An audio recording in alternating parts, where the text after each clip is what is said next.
Today I would like to introduce a Japanese activity on carbon footprint of the product. We discovered that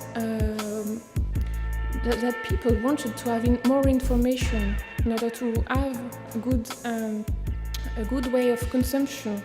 So that's the reason why we decided to give this new information on the product. Realize that there is a word in the middle, which is carbon reduction label. So it's a reduction label. It's a carbon reduction label. Okay? A question many of you have posed as I've spoken with you over the last 24 hours or so has been, why is Tesco getting into climate change? Why does it want to do labelling? That yes, that's true. Climate change is priority for European Commission.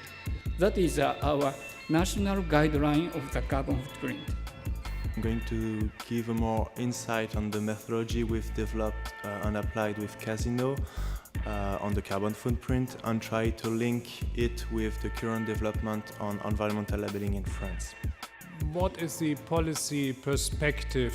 What is the thinking in Germany, in our government relating to product carbon footprint and communication on climate change issues on products?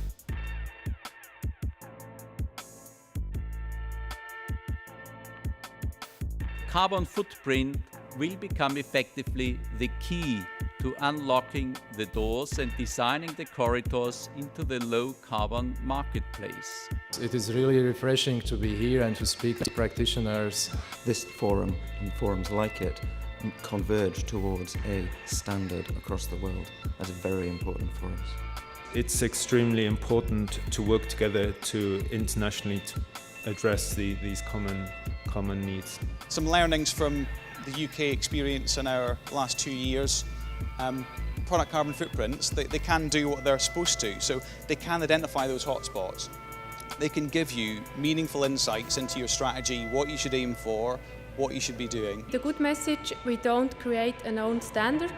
We use the ISO standard and a specific database for Swiss data. The lower costs critically depend on the international coordination with regard to standardization.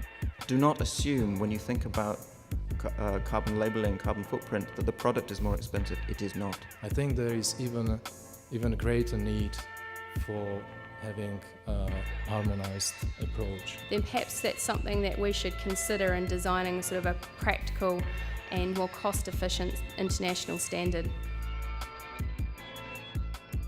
We have, and it's very important to precise this, we have a legal requirement to have environmental indicators on products from January the 1st of year 2011. You have to provide them information. You have to help them on the journey of understanding about carbon. I can tell you that today we have 371 products, 71 value of the carbon index, which are waiting for to be put on the packaging due to the calendar of printing of our packaging. I cannot see any product in the future, in the far future, where the carbon footprint is not managed. That we believe all our products should contribute to sustainable development in at least one focal area, not just carbon, it can be any one of those 5. It was very interesting to be here yesterday, obviously, because I've learned a lot about the conversation across Europe. And we're very interested in continuing that dialogue with any of the countries or even the companies here today.